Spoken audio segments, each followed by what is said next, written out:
ಹೆಚ್ಚು ಟಾರ್ಗೆಟ್ ಮಾಡ್ತಾ ಇದೆ ಡೆಡ್ಲಿ ಡೆಂಗಿಗೆ ಕಡಿವಾಣ ಹಾಕೋದಕ್ಕೆ ವ್ಯಾಕ್ಸಿನ್ಗಾಗಿ ಬೇಡಿಕೆ ಕೂಡ ಹೆಚ್ಚುತ್ತಾ ಇದೆ.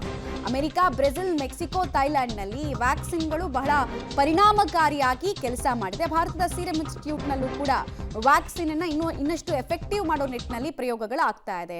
ಟ್ರಯಲ್ ಇಲ್ಲಿ ಯಶಸ್ವಿ ಆದರೆ ಮಕ್ಕಳಿಗೆ ಬಹಳ ಉಪಯೋಗಕಾರಿ ಆಗುತ್ತೆ ಅನ್ನೋದು ನಂಬಿಕೆ. ಡೆಂಗಿ ವ್ಯಾಕ್ಸಿನ್ಗಳು ಈಗಾಗಲೇ ವಿದೇಶದಲ್ಲಿ ಲಭ್ಯ ಇದೆ.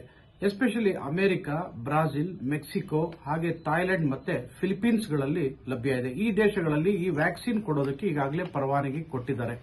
ಸನೋಫಿ ಮತ್ತೆ ಟಕಿಡೋ ಅನ್ನೋ 2 ಕಂಪನಿಗಳು ಈಗ ವ್ಯಾಕ್ಸಿನ್ ಅನ್ನ ಉತ್ಪಾದಿಸ್ತಾ ಇವೆ. ಹಾಗೆ ಈ ವ್ಯಾಕ್ಸಿನ್ ಡೋಸ್ಗಳನ್ನ ನಾವು ನೋಡ್ತಾ ಹೋದ್ರೆ ಈಗ ಒಂದು ವ್ಯಾಕ್ಸಿನ್ ಅನ್ನ ತೆಗೆದುಕೊಂಡ್ರೆ 6 ತಿಂಗಳು ಬಿಟ್ಟು 2ನೇ ಡೋಸ್ ಅನ್ನ ತೆಗೆದುಕೋಬೇಕು, 12 ತಿಂಗಳು ಬಿಟ್ಟು 3ನೇ ಡೋಸ್ ಅನ್ನ ತೆಗೆದುಕೋಬೇಕಾಗಿದೆ.